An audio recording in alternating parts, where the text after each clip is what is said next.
السلام علیکم۔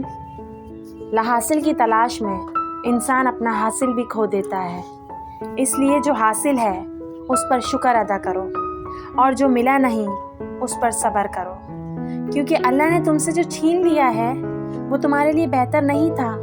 اس لیے ناشکری کرنے سے بہتر ہے ہمیشہ اس کا شکر ادا کرتے رہو، کیونکہ جو انسان کے علم میں نہیں وہ اللہ بہت بہتر طریقے سے جانتا ہے۔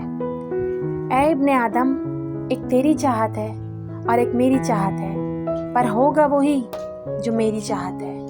بس اگر تو نے انکار کیا اس سے جو میری چاہت ہے تو میں چھین لوں گا تجھ سے وہ سب کچھ جو تیری چاہت ہے، اور اگر تو نے اقرار کیا اس سے جو میری چاہت ہے تو میں دے دوں گا تجھے وہ سب کچھ جو تیری چاہت ہے، اور پھر ہوگا وہی جو میری چاہت ہے۔